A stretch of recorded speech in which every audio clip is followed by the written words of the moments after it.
Muy bien, pues buen día a todos. Gracias por el privilegio de poder ministrar a la iglesia del Señor. Aquí está el cuerpo de Cristo representado, varias iglesias locales representadas. Le comentaba a Pastor Eric que esa prédica de Efesios 4 pone en alto el concepto de la iglesia. No debemos rebajar nuestro concepto bíblico de la iglesia. Nosotros somos la iglesia. Y es con esa convicción que yo estoy parado aquí en la mañana para ministrar a la iglesia de Cristo. Vamos a orar. Padre, te damos gracias esta mañana, porque en tu divina providencia, Señor, has dispuesto de todos los medios para que ayer, hoy, edifiquemos a tu cuerpo que es la iglesia, a través solamente y nada más que tu palabra. Seguimos orando, seguimos clamando esta mañana para que con tu ayuda, Señor, se pueda seguir exponiendo tu palabra. Tu palabra que es viva y eficaz. Tu palabra que transforma, que es el único medio, Señor, que tú usas para edificar a tu cuerpo. Oramos por tu poder.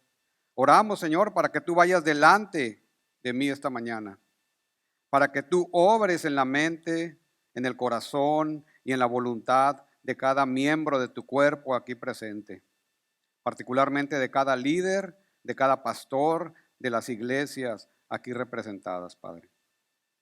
Que a través de la predicación tu nombre sea exaltado y tu iglesia sea edificada, continúe siendo levantada sobre tu fundamento sólido que es solo tu palabra de verdad. Lo oramos en el nombre que es sobre todo nombre, en Cristo Jesús. Amén. Muy bien, la prédica que tenemos para hoy se titula Perseverar en la sana doctrina. Perseverar en la sana doctrina. Esto empezó como una ambición. Comenzamos con la centralidad humana. Pensamos primero en el conductor. ¿Sabes? Quieres que ellos se emocionen de regresar a ese espacio. La primera sub de este tipo construida desde cero para despertar emociones. Este es el mensaje de la publicidad del lanzamiento mundial de un nuevo auto. El mensaje está creado para implantar la idea de algo novedoso. Un auto con 4 ruedas y motor, de algo novedoso, ¿verdad? De algo nuevo. Que no hay nada mejor que este nuevo auto novedoso. Un auto con 4 ruedas y motor. Bueno, obviamente la idea del mensaje novedoso es vender. Bueno, cuando uno lo ve, ¿verdad? Cuando uno ve el video, cuando uno ve cada palabra, esto empezó con ambición. Bueno, partimos de la centralidad humana, el hombre va ahí al centro. Y no solo queremos que lo vea, no solo queremos que se suba, queremos que regrese al espacio del conductor. Vean las palabras que se utilizan. Novedad, novedoso, el nuevo auto. Bueno, dan ganas de comprarlo. Y cuando usted le pone música, un ambiente melodramático, el impacto es todavía mayor. Pero la idea es algo novedoso. Y así vemos cada año la publicidad en todos sentidos. La idea es vender algo novedoso. El iPhone fue algo novedoso. Llevamos en el 14 o en el 15 y sigue siendo novedoso. Bueno, estrategias, ¿verdad?, de mercadotecnia. Bueno, la iglesia evangélica no es ajena a esta idea de lo novedoso. La iglesia evangélica puede ser permeada por esta idea de lo novedoso. De una u otra manera, a través de la historia, diversos movimientos, entre los cuales, cuando menos, algunos de ellos, la motivación principal es lo novedoso, lo nuevo, lo que está funcionando. Se comentaba, veo a mi iglesia de 70 miembros y la de la esquina tiene 5,000 miembros y va uno y se asoma a ver qué podemos copiar para crecer en número como ellos, pero sin discernir correctamente lo que está pasando. Lo novedoso puede ser una motivación poderosa aún dentro de la iglesia evangélica. Pero, ¿cuál es la causa de que esto pueda suceder dentro de la iglesia? Esta pregunta tiene varias respuestas, pero en el fondo llegamos al mismo respuesta. Es empezar a alejarse de la Escritura. Paul Washer lo ve de esta manera. En el prólogo del libro Delante de Dios y de parte de Dios, afirma lo siguiente: durante las últimas décadas, la iglesia se ha alejado más y más de la clara enseñanza de las Escrituras y se dejó llevar por todo viento de doctrina. Dios y su gloria fueron removidos del centro del escenario y la búsqueda del hombre por la realización personal y la autosatisfacción se apoderó de la escena. De tal manera que el peligro sigue presente. Y parte de ello es dejarnos llevar por lo novedoso. La cultura, el mundo está endiosado con la novedad. Ya no son solo mensajes de texto. Ahora es WhatsApp. Ya no es suficiente. Luego fue Facebook. Ya no fue suficiente Instagram. Bueno, TikTok. Bueno, ahora metaverso. Y luego realidad virtual. Entonces, a lo que hemos ido aprendiendo de ayer y hoy, no tardamos en ver iglesias de realidad virtual, lo novedoso. Pastor Eric dejó en claro el concepto de la iglesia. La iglesia es presencial. Aquí, en este lugar y ahora. De tal manera, pues, que el peligro de las enseñanzas distorsionadas que vienen envueltas en un papel que dice novedoso, falsas enseñanzas y hasta herejías han estado, están y estarán al acecho de la iglesia del Dios viviente, columna y baluarte de la verdad. Bueno, ese papel novedoso llega a estar representada por diferentes movimientos que se han ido expandiendo por todos lados y ha alcanzado incluso nuestra localidad. Movimientos que atentan contra la sana enseñanza, no necesariamente heréticos, pero con una doctrina errónea. Que atentan contra la sana doctrina de la Escritura.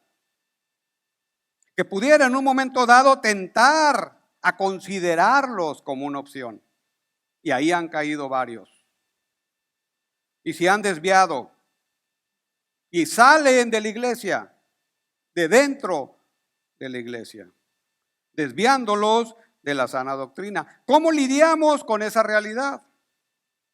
Tú que estás aquí como pastor, como líder, ¿cómo vas a lidiar? ¿Cómo estás lidiando con esa realidad? ¿Cómo lidiamos entonces con doctrinas erróneas, falsos maestros, falsas enseñanzas? Como pastor, como líder de tu iglesia, incluso como oveja de tu iglesia, hay responsabilidad en todos. porque somos un cuerpo. Claro, la responsabilidad principal es del cuerpo de liderazgo. ¿Cómo lidiamos? Y es precisamente por ello que el pasaje que hoy tenemos ante nosotros cobra gran relevancia. La palabra de Dios siempre es vigente. Por más ideas novedosas que nos quieran vender, la palabra de Dios siempre es vigente, siempre es novedosa, siempre estamos aprendiendo, no necesitamos más. ¿Quiere comprar su auto? Cómpralo, está bien. Pero manténgase en la palabra. Bueno, hoy entonces, esta mañana, vamos a considerar 3 preceptos bíblicos que te ayudan a perseverar en la sana doctrina, que te ayudan a evaluar, a discernir cuando toquen a tu puerta estos movimientos. 3 preceptos bíblicos. Acompáñenme, por favor, a 2 de Timoteo, capítulo 2.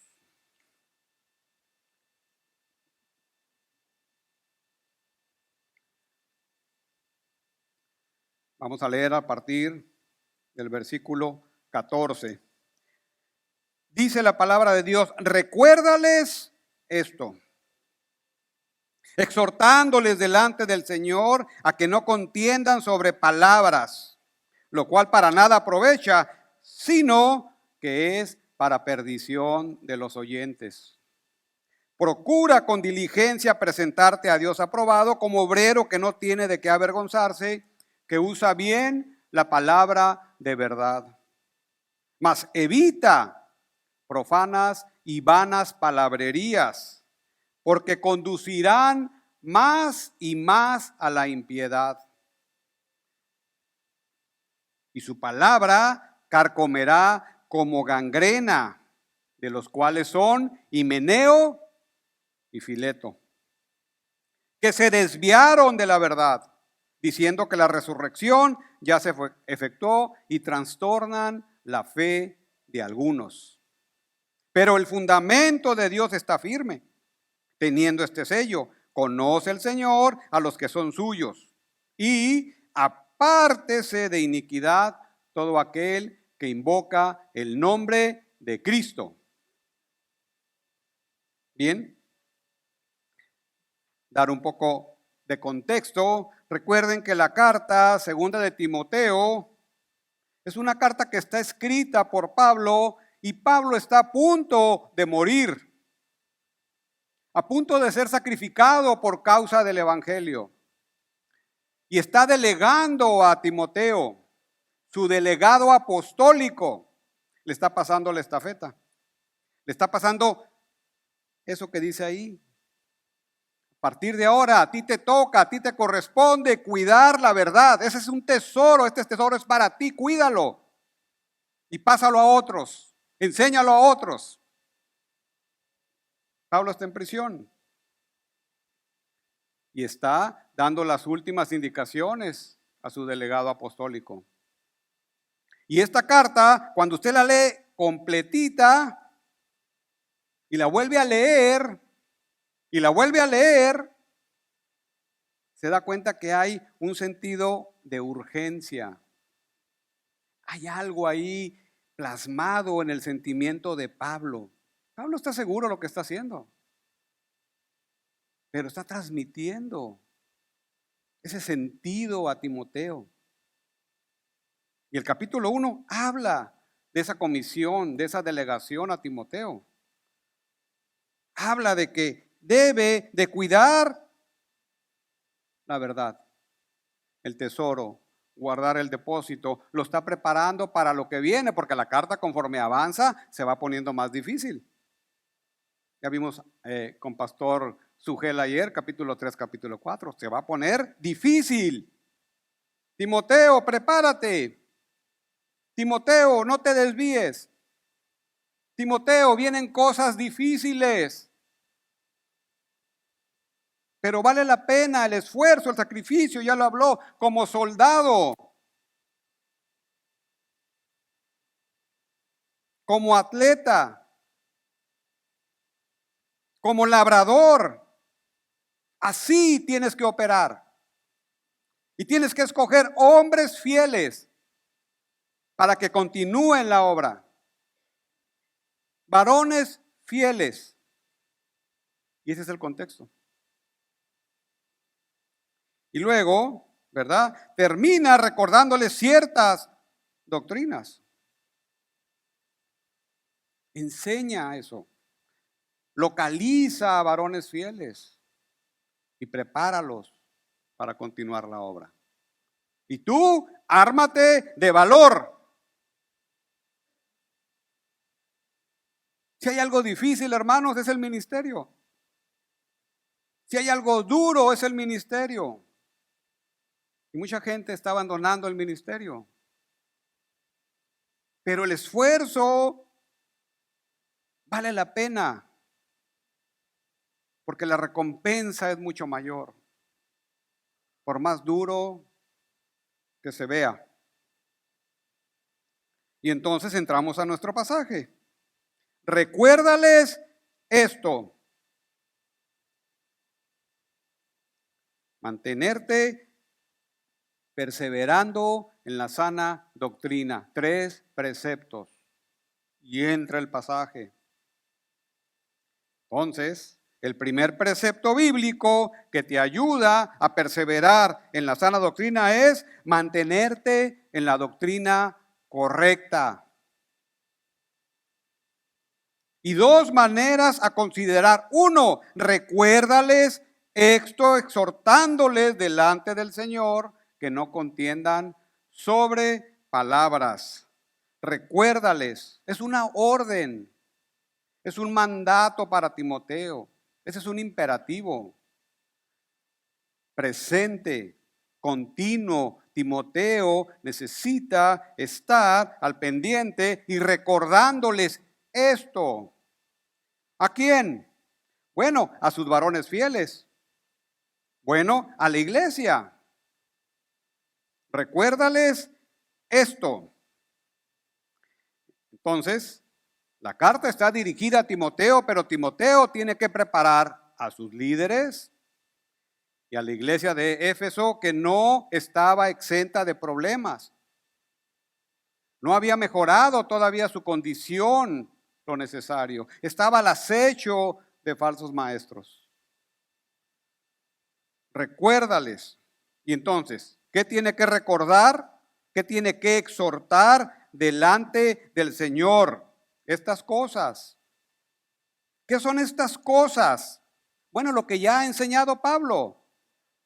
Y eso incluye la verdad, el tesoro. Es decir, tiene que estar recordando que se esfuercen, que va a ser difícil, que tienen que mantenerse predicando la palabra de Dios, la doctrina correcta, el evangelio de Cristo. Tiene que transmitir esa enseñanza apostólica y se hace una cadena que llega hasta nosotros. Y en la medida que factores externos, ¿verdad?, nos desvían, un ejemplo, lo novedoso, podemos perder ese mandato, ese encargo. Esfuérzate, mantenerte en la doctrina correcta, que es el evangelio y la palabra de verdad. La iglesia de Cristo no necesita otra cosa. La palabra es todo suficiente, porque es la única capaz de edificar, de levantar a un muerto espiritual. Es la única, como ya vimos, que va a dar la madurez suficiente y a través de ella que avance la obra del evangelio, la iglesia de Cristo aquí y ahora. Recuérdales también, exhortando es un encargo solemne. Eso quiere decir. O sea, Timoteo tiene que hacerles un recordatorio solemne.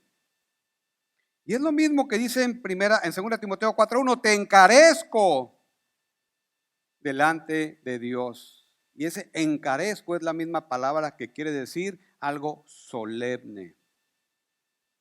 Vean la seriedad del mandato, algo solemne delante de Dios. Bueno, dice un autor, la necesidad de tratar con los oponentes, porque estamos hablando en el contexto de falsas doctrinas, falsos maestros, está incrustada dentro de las instrucciones a Timoteo que incluyen adoptar el modelo del apóstol. Vean lo que es el ministerio, adoptar el modelo del apóstol, sufrimiento y adversidad. Ya habló de eso. Y abordar la situación de oposición. ¿Cómo? Enseñar y recordar. Entonces, por un lado, el ministerio es duro, demanda esfuerzo. Y por otro lado, hay la necesidad de enseñar y recordar para poder detener y oponerse a lo que ataca a la sana doctrina. El comportamiento de Timoteo y el rendimiento todavía están en la mira. Fin de la cita. Vean, el comportamiento y el rendimiento. O sea, de Timoteo dependen ciertas cosas. Entonces, él tiene que exhortar, que es una declaración solemne. Primera de Timoteo 5:21.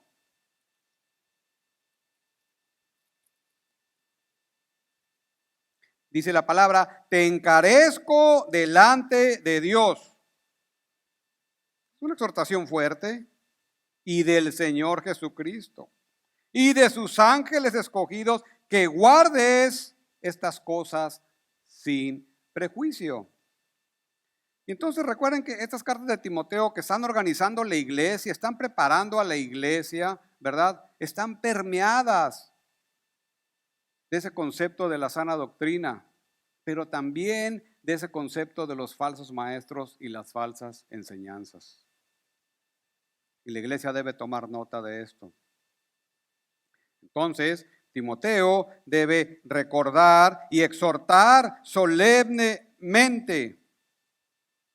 Te encarezco, la misma palabra, pero lleva una carga fuerte delante de Dios. Y delante de Dios no es cualquier recomendación, porque esta palabra delante de Dios implica que te vas a parar delante de él, Timoteo. A él le vas a dar cuenta, número uno, y a él le van a dar cuenta los demás.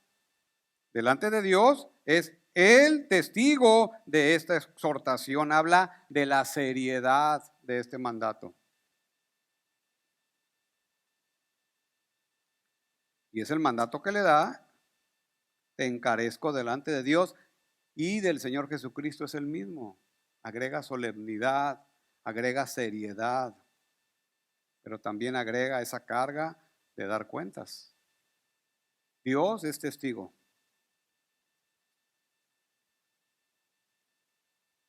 Guarda el buen depósito, el mensaje apostólico. Y eso es lo que hay que transmitir. Entonces, número 2, es una advertencia solemne.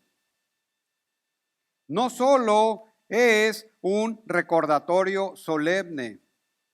Este recordatorio lleva también una advertencia solemne. Y esa advertencia es lo que hace que Timoteo y sus discípulos necesitan para mantenerse dentro de la doctrina correcta. ¿Por qué? No contiendan sobre palabras, la cual para nada aprovecha. Regresamos ahí a 1 de Timoteo, versículo 14. Lo cual para nada aprovecha, sino que es perdición de los oyentes. Entonces, no contiendas sobre palabras.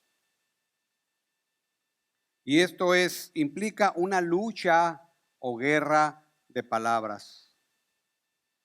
Entonces, recuérdales que no vale la pena enfrascarse en una guerra de palabras, en discusiones inútiles, sin fruto, vacías, que no van a llevar a nada provechoso absolutamente, sino que van a producir el efecto que queremos que la palabra produzca. ¿Cuál es? Perdición de los oyentes. Entonces, el mandato es claro, es solemne. ¿Por qué? Porque conlleva un riesgo alto para la iglesia.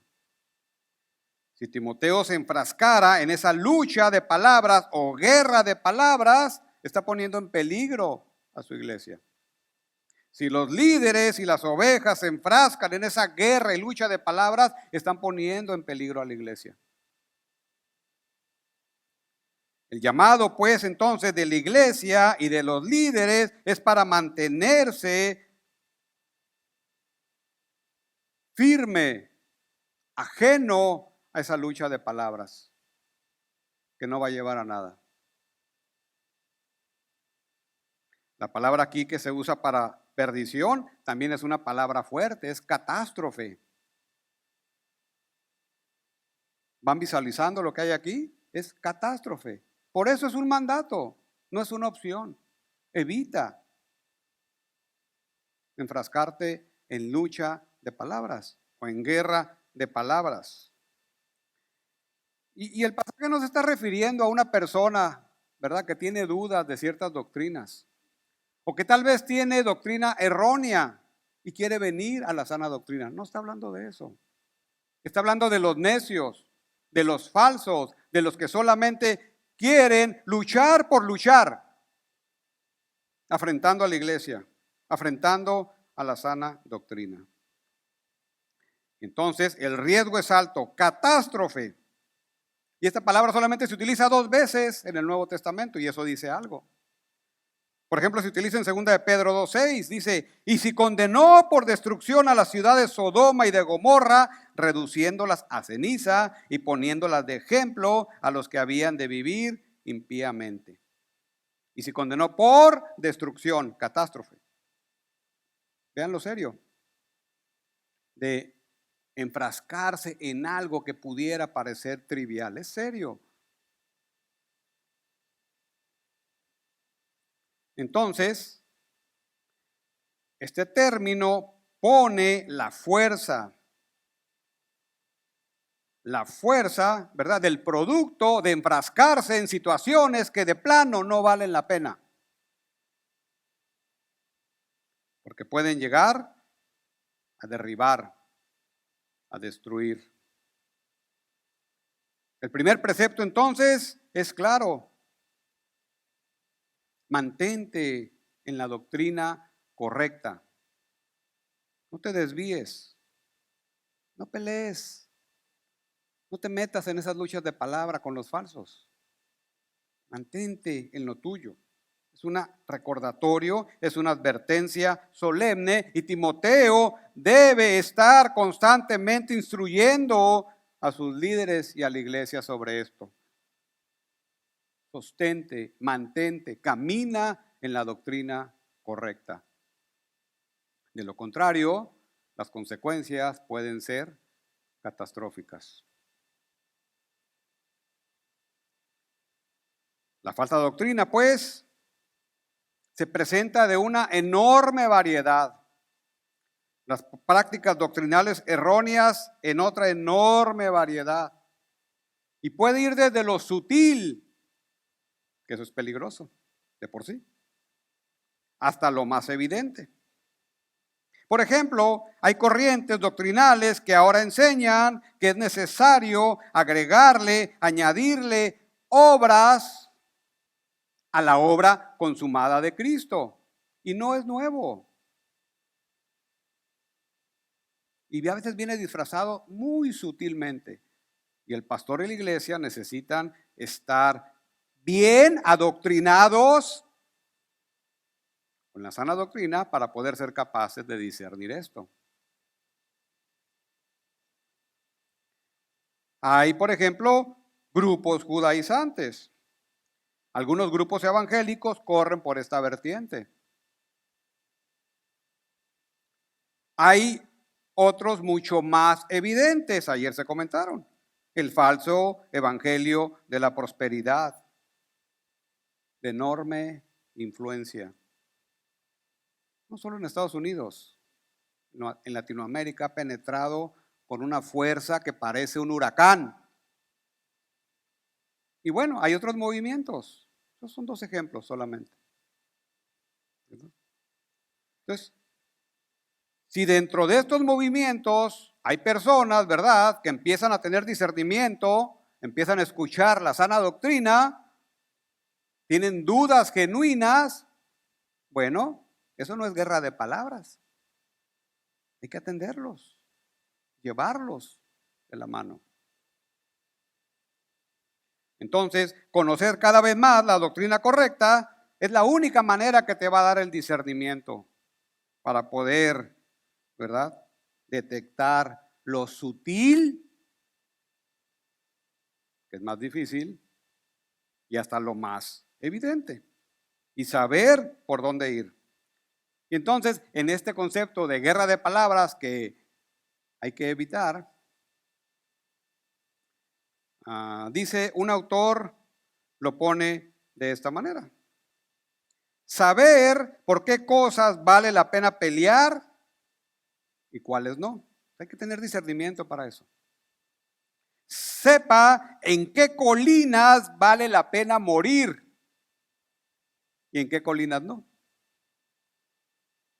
Lo pone muy claro. O sea, hay momentos en los cuales hay que entrar a estos temas, hay que entrar a estos asuntos. ¿Con qué? Con la idea de rescatar, no la idea de establecerse en una guerra de palabras. Porque en todo movimiento sale de repente gente genuina que está buscando la sana doctrina.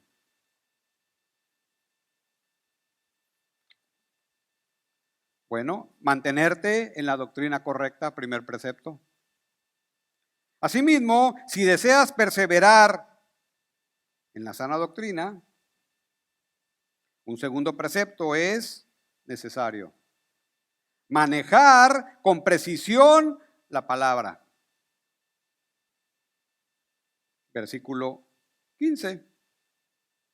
Timoteo ha sido instruido para instruir. Por eso es un delegado apostólico. Va a instruir a otros hombres fieles. Va a instruir a los futuros pastores de la iglesia.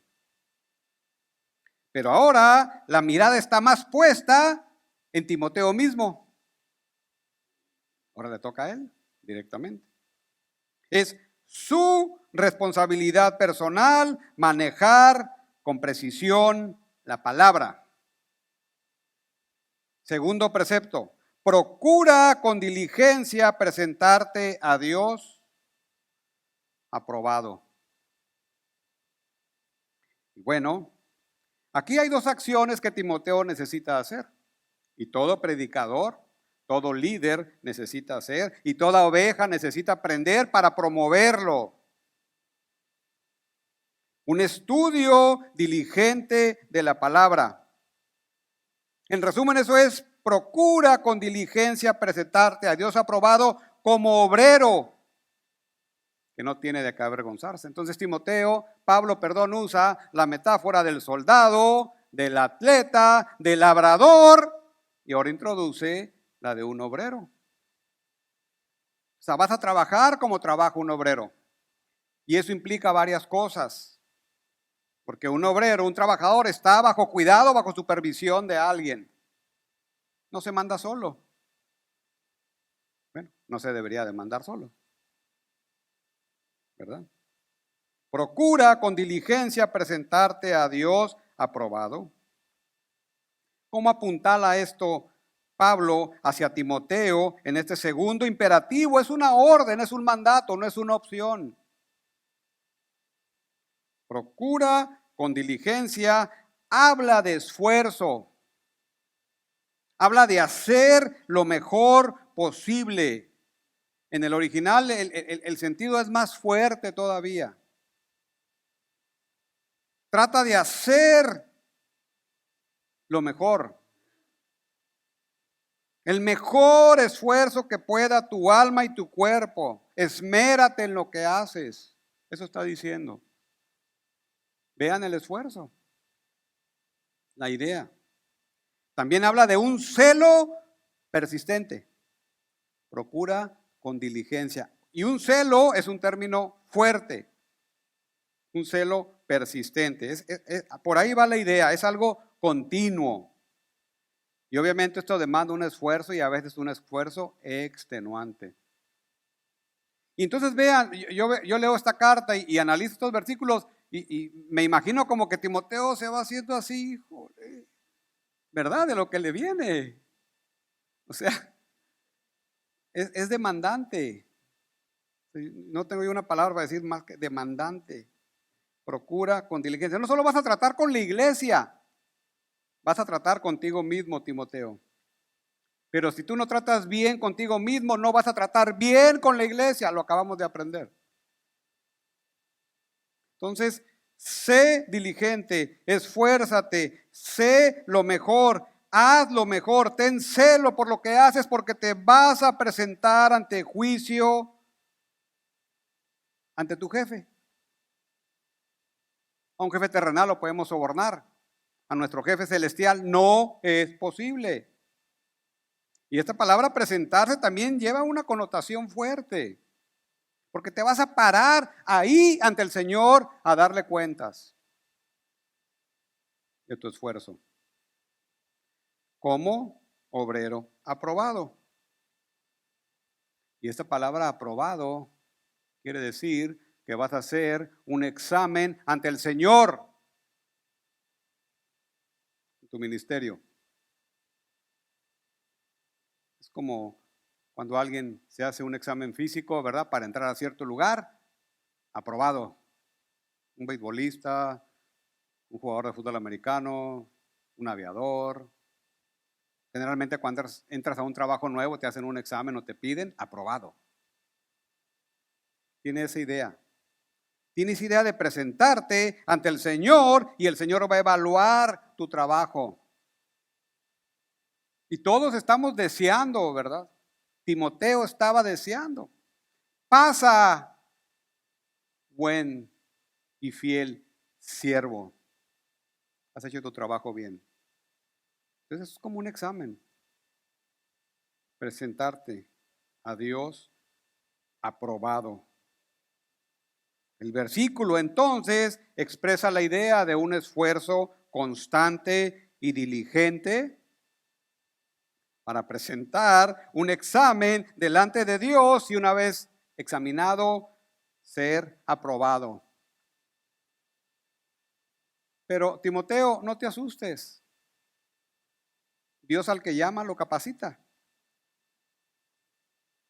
Tú nada más cumple el mandato, lo mejor posible. Tu mejor esfuerzo. Y a veces, ¿verdad? Dios nos dio capacidades diferentes. A veces el mejor esfuerzo alcanza para poco. Y a veces el mejor esfuerzo alcanza para mucho. Eso depende de la capacidad de cada persona. Dios no te va a pedir lo que hagan otros que tú lo hagas igual.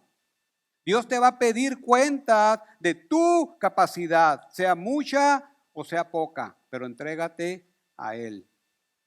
Eso es lo que el Señor te va a pedir. Oiga, es que yo quiero ser como Eric Michelin o como Sugel Michelin. No, tú no eres como ellos. Tú eres como Jorge y yo. Tampoco, como yo. Bueno, entienden la idea, pues, ¿verdad? Dios le dio a cada quien su capacidad, Dios le dio a cada quien su ministerio, Dios le dio a cada quien su fortaleza. Y eso es lo que va a demandar. ¿Pero qué dice el versículo? Procura con diligencia. Eso. Procura con diligencia. Presentarte a Dios aprobado como un obrero que no tiene de qué avergonzarse.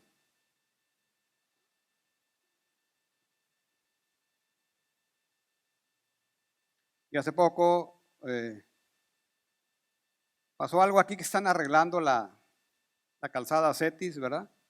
Echaron ahí pavimento nuevo, echaron pintura nueva, ¿verdad? Y llovió y se fue toda la pintura. Entonces vi eso, yo no sé si fue mala técnica, no lo sé, no quiero juzgar a nadie, pero es como que me dio pena, pues. Esa es la idea aquí. Que no te avergüence delante del Señor, porque no has hecho el esfuerzo necesario y suficiente conforme a tu capacidad. Y eso va a traer consecuencias, no solo para ti, uno como quiera, pero la iglesia es del Señor. La iglesia es del Señor. Y ahí hay que poner la mirada. En la iglesia del Señor, tú solo eres un instrumento. Entonces, manejar con precisión la palabra demanda un esfuerzo diligente, como un buen obrero que hizo un buen trabajo, que siguió las instrucciones de su jefe y fue aprobado por él. Vean qué bonito. Tú cumples con tu trabajo, vas a ser aprobado. Tanto en nuestras áreas de trabajo, cuanto más en el ministerio. Busca ser aprobado. Y la segunda acción es una interpretación correcta de la palabra. Entonces, para manejar con precisión la palabra, se requiere de un estudio diligente y se requiere de una interpretación correcta. Y aquí desemboca el versículo 15, que usa bien la palabra de verdad, que traza con precisión la palabra de verdad. Y la palabra de verdad no es otra cosa que el evangelio, comparado contra la palabra de mentira de los falsos maestros. Por eso usa esa frase de esta manera. La palabra de verdad, el buen depósito, el tesoro, el evangelio y todo lo que deriva de ello. Entonces, por extensión, ¿qué es esto? Es la palabra de verdad. Y esta palabra usa bien la palabra. Este concepto deriva de una palabra antigua que quiere decir cortar recto, como ortotomo. Y esta palabra orto la conocemos nosotros porque de ahí deriva la palabra ortodoxia, ortopedia, ¿verdad? Que enderezan los huesos. Bueno, hacen otras cosas también, pues. ¿Sí? Entonces, orto es algo que trazar recto. Y les digo que es una palabra extraña porque en el Nuevo Testamento solamente se usa aquí, en este pasaje, y entonces eso llama la atención. Y en la versión griega del Antiguo Testamento, que se conoce como la Septuaginta, se utiliza 2 veces solamente este equivalente de palabra. Del hebreo al griego usan ortotomeo. Y esa palabra la usan en Proverbios 3:6, dice, reconócelo en tus caminos y él enderezará tus veredas. Es la misma palabra. En Proverbios 11:15, la justicia del perfecto enderezará su camino. Entonces, habla de algo recto, ¿verdad? Y esta palabra tomeo, es una palabra compuesta, tomeo, ortotomeo, también es interesante porque en un área de la medicina que se llama patología, tienen un instrumento que se llama microtomo. ¿Y qué hace ese microtomo? Bueno, pues cuando te hacen una biopsia de riñón, ¿verdad? De hígado, ponen ese tejido que de por sí ya no se ve más que en el microscopio y lo preparan en parafina, lo pegan a la parafina y luego lo ponen ahí en ese instrumento microtomo y van cortando. Se llama hacer cortes. A ver, enséñame los cortes de la biopsia de riñón. Estamos viendo ahí los cortes de la biopsia de riñón para hacer un diagnóstico patológico. Pero lo que quiero dar a entender es la precisión que debe tener ese instrumento. para cortar bien lo afilado. Imagínense un tejido, una biopsia. Bueno, es la idea que corre por aquí, ¿verdad? En una precisión que no tiene comparación, un trazo recto. También se utilizaba hace tiempo en la idea de trazar un camino, ¿verdad? Una vereda recta, una vereda bien trazada que acorte la distancia entre dos puntos. Bueno, eso es lo que hace una recta, ¿verdad? La distancia entre dos puntos, ¿no? Una línea recta. Entonces, es la idea de trazar caminos rectos, es acortar distancias y mantenerse derecho, que no se desvíe. Esa es otra idea. Pero con el tiempo la palabra fue perdiendo esa semántica y prácticamente terminó siendo como correcto, orto, correcto. Y entonces la mayoría de los eruditos hoy en día trazan esta palabra como algo correcto. Y en sentido metafórico entonces es interpretar correctamente la palabra. Bueno, el sinónimo que a veces usamos es trazar con precisión la palabra, ¿verdad? Se queda ese concepto, pero corre por ahí lo que está enseñando usar bien la palabra de verdad, y eso demanda mucho esfuerzo. Dice otro comentarista, la idea de cortar que queda inherente al verbo que se usa aquí es pensado para significar el análisis correcto de la palabra de verdad. Es la interpretación correcta, ya sea en sus partes separadas o en su totalidad. Fin de la cita. Por ahí va la idea. Ahora, me gusta lo que dice William Hendrickson. El hombre que usa correctamente la palabra de verdad no la cambia, no la pervierte para sus fines personales, no la mutila ni la distorsiona. Le llegó una nueva revelación, ni hace uso de ella con un propósito malo en el pensamiento. Por el contrario, interpreta las escrituras en oración y a la luz de las escrituras. Recuerden, un principio es que las escrituras son su propio intérprete. Aplica su sentido glorioso en forma valiente y con amor a situaciones y circunstancias concretas, haciéndolo para la gloria de Dios, el enfoque correcto. La conversión de los pecadores, el enfoque correcto. Y la edificación de los creyentes, el enfoque correcto. Eso es trazar correctamente o con precisión o rectamente la palabra de verdad. Usar bien la palabra de verdad. Entonces, manejar con precisión la palabra solo es posible mediante dos cosas: un estudio diligente, un esfuerzo diligente y una interpretación correcta de la palabra. Segundo precepto. Ahora, ¿cómo se traduce esto a nosotros? Bien sencillo, dice John Stott. Para nosotros es sencillamente Sagrada Escritura, esa es la verdad. Para cortar recto, porque él sigue usando este concepto, o hacer un camino recto, para eso también se utilizaba la palabra, es ser preciso. Vean esto. Es necesario ser lo más preciso posible, por un lado, y claro, por el otro, en nuestra exposición. Entonces, al final, en la práctica implica ser preciso y claro, porque es lo que la gente de Dios, el pueblo de Dios necesita escuchar. Precisión, con precisión y claridad. ¿Pero qué se necesita para esto? Se necesita una preparación.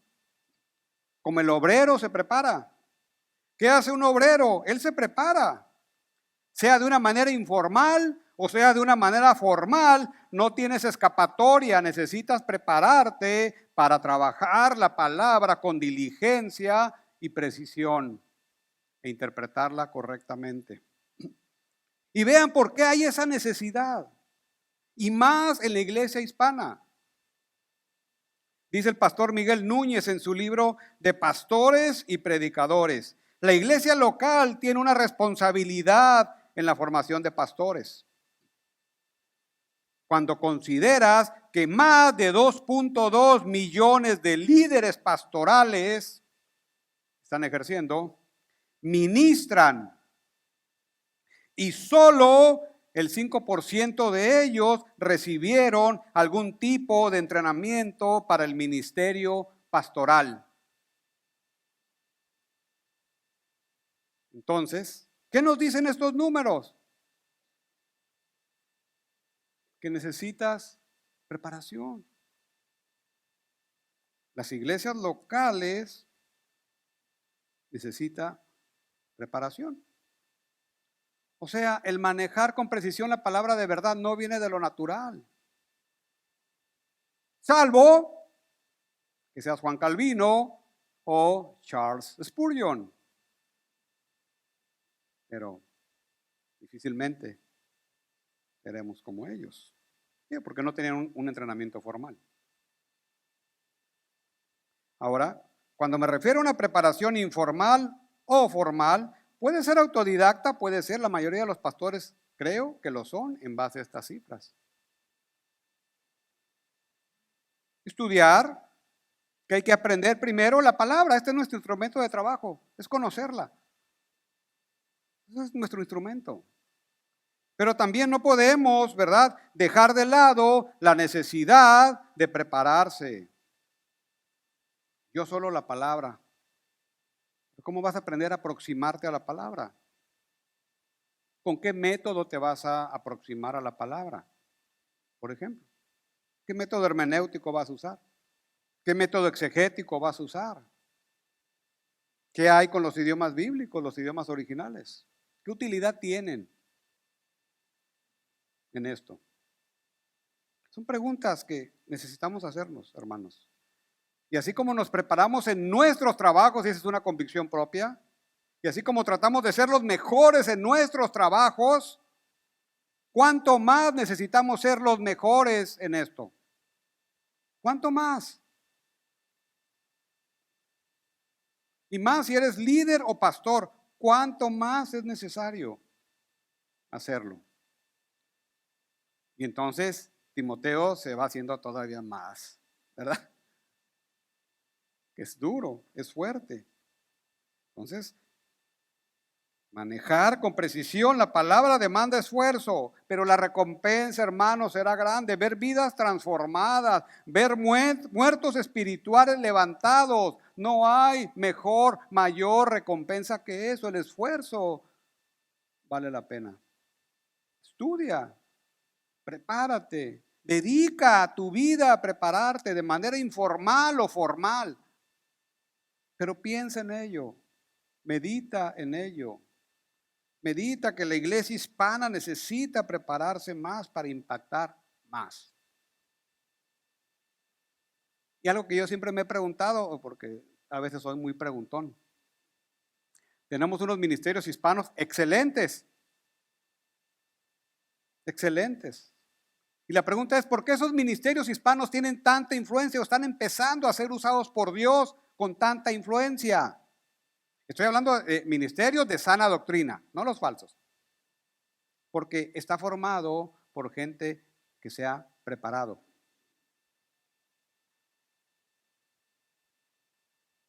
Entonces, ellos están impactando generalmente de sur a norte. Pero también aquí hay capacidad. Dios ha dotado aquí a varones con las capacidades necesarias para prepararse y manejar con precisión la palabra de verdad. Es una gran necesidad de nuestra iglesia. Bien.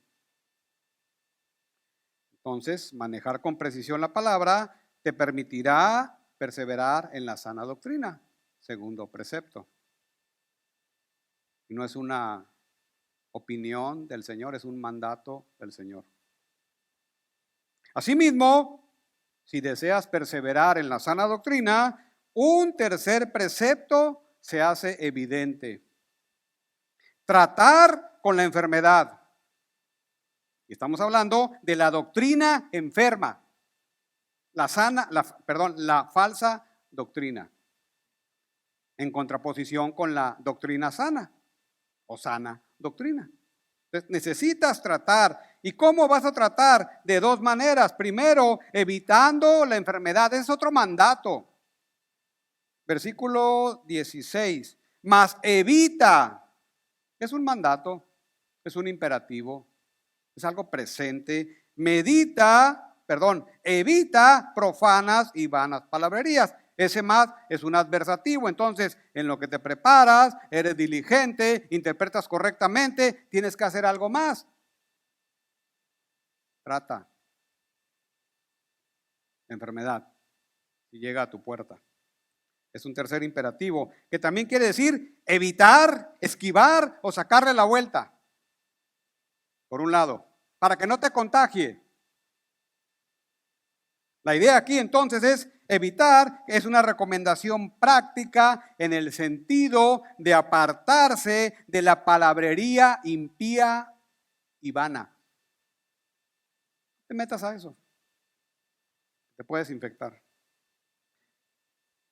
Y que no da fruto. ¿Por qué? La razón de ello. Porque se producirá más y más impiedad.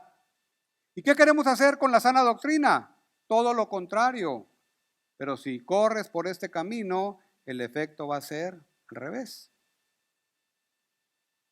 Evita profanas y vanas palabrerías porque conducirán más y más a la impiedad. Y entonces estos falsos maestros es lo que van evidenciando a través de su vida, con su falsa doctrina. Su impiedad se hace manifiesta, dice más adelante. Más y más, es algo progresivo y eso puede arrastrar a la iglesia. Y por eso hay que evitarlo.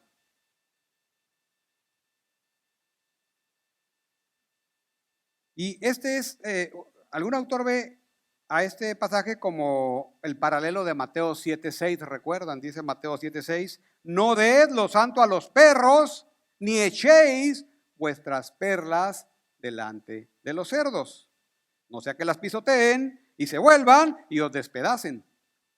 Es algo similar. Entonces, aquí hay sabiduría, pues es una recomendación práctica. Es mejor a veces evitar ciertas situaciones, porque te puedes contagiar. Mejor evítalas. Eso es por un lado. Hay sabiduría aquí entonces. Es una palabra de sabiduría. Ahora, es como lo que vivimos hace, ya 3 años, ¿verdad? Con el COVID. Es como cuando tratas con el COVID, ¿qué es lo primero que hay que hacer para tratar con el COVID-19? Es evitarlo, es alejarte, es esconderte, es apartarte. Sana distancia.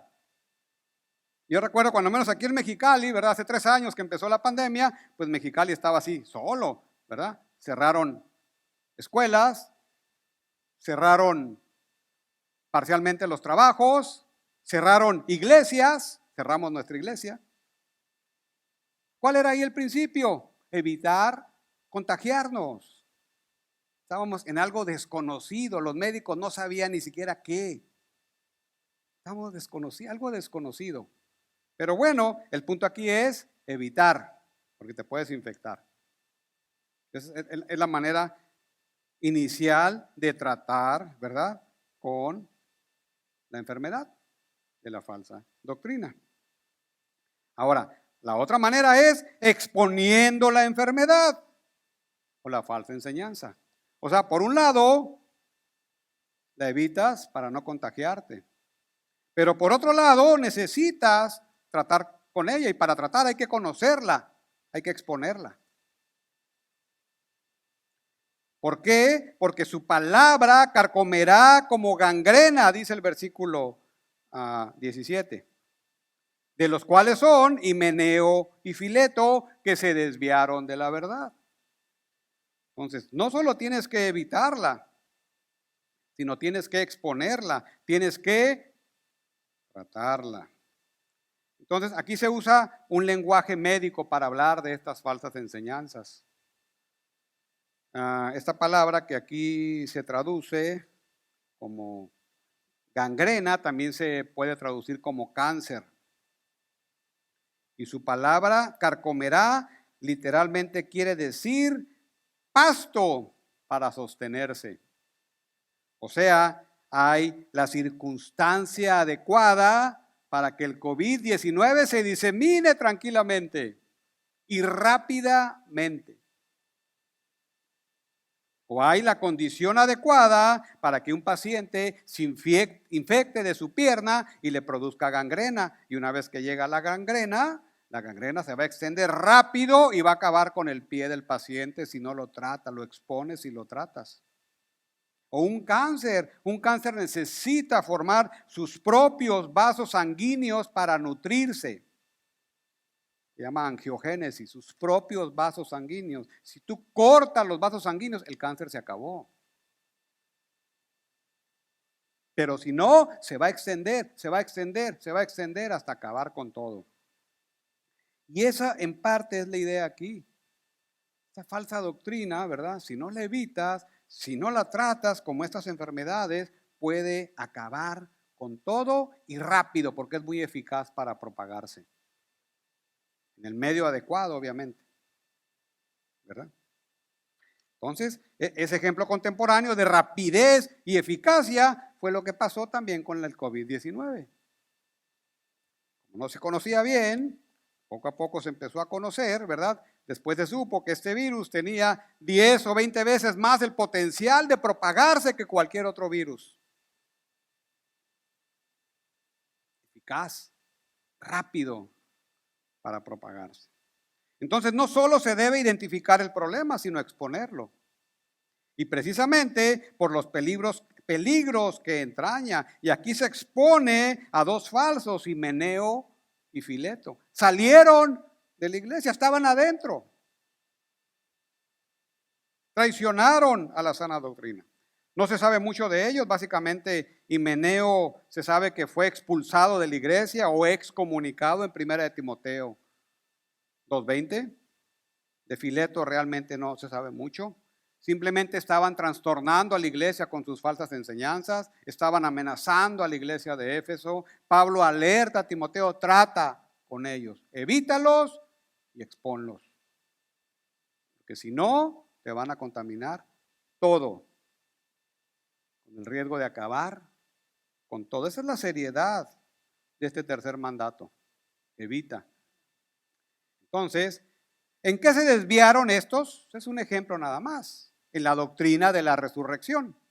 No dice el pasaje exactamente cuál era el asunto, hay varias posibilidades, pero al final distorsionaron la doctrina de la resurrección. Y es una doctrina, vean, fundamental. Vamos a ver, alguien viene ahorita y le dice, oye, eso de la resurrección no es cierto, no existe. ¿Para qué te esfuerzas tanto en estudiar? En algo que ni siquiera existe. El día que te mueras, te mueres y se acabó. Eso es una manera de distorsionar la doctrina de la resurrección. ¿Y por qué es tan fundamental? Porque dice Pablo en 1 de Corintios 14, si Cristo no resucitó, entonces vana es nuestra predicación. Vano es tu esfuerzo, tu diligencia, tratar con precisión la palabra. Vana es también nuestra fe. Vean lo que estaba en juego. Y esto nada más es un ejemplo. Pablo está instruyendo a Timoteo, mira, esto es lo que puede pasar. Pero atenta contra una doctrina fundamental. Es una herejía, ¿verdad? Esa es la desviación. La fe de muchos entonces está en juego y trastornan la fe de algunos. Trastornan. Esto es como destruir, descarrilar la fe. O sea, arrastran a varios. Ese es el concepto de la desviación. Y bueno, el versículo 19 termina con esta nota positiva. Pero, subraya ese pero, después de todo lo que escuchó. El fundamento de Dios está firme, sólido como un roble, de raíces profundas que nadie lo puede derribar. Llega el viento, llega la tempestad, llega el tsunami, nadie lo puede derribar. El fundamento de Dios está firme, teniendo este sello, conoce el Señor a los que son suyos. Y apártese de iniquidad, perdón, todo aquel que invoca el nombre de Cristo. Perdón. Así que tratar con la enfermedad de la falta de enseñanza requiere valor también, evitándola y exponiéndola, porque sus efectos pueden ser mortales.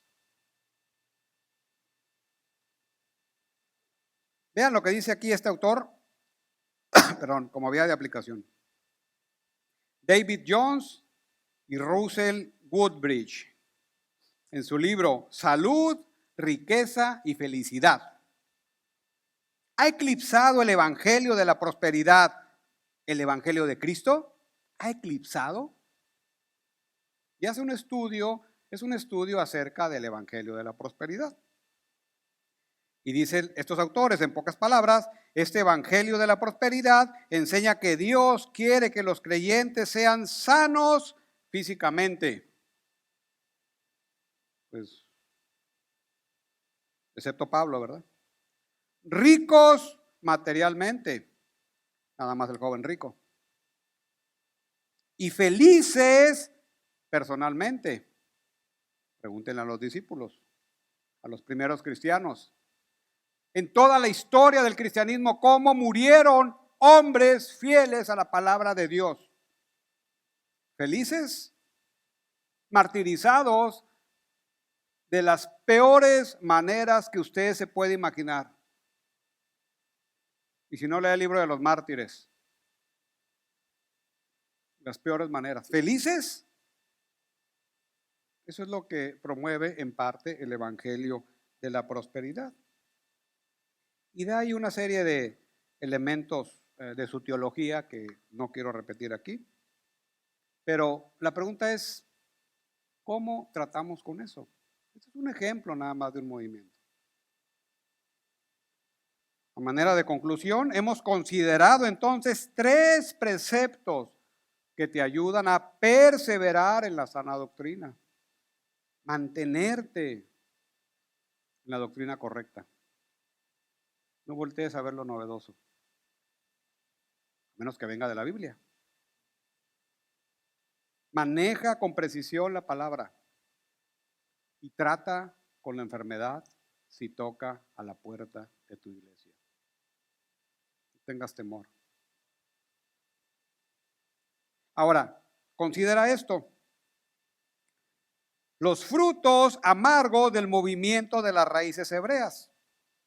Es un libro del autor Rubén Gómez que estudia acerca de este movimiento nuevo que se llaman los cristianos mesiánicos. Lo pongo aquí porque es un movimiento que ha llegado a la región.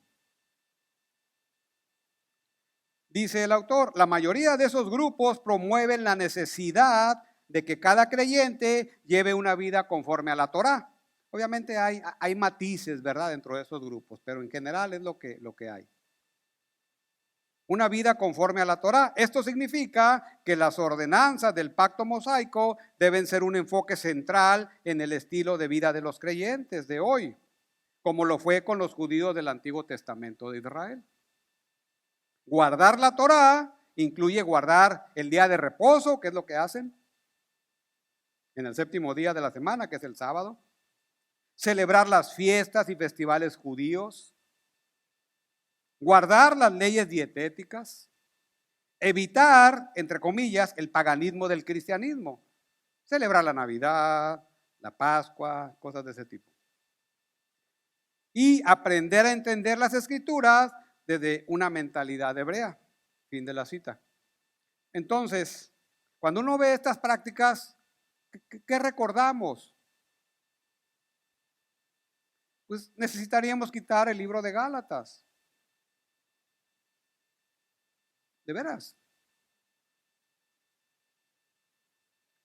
La pregunta para ti como líder y pastor de estos movimientos y de otros y de otras corrientes no necesariamente heréticas, pero erróneas.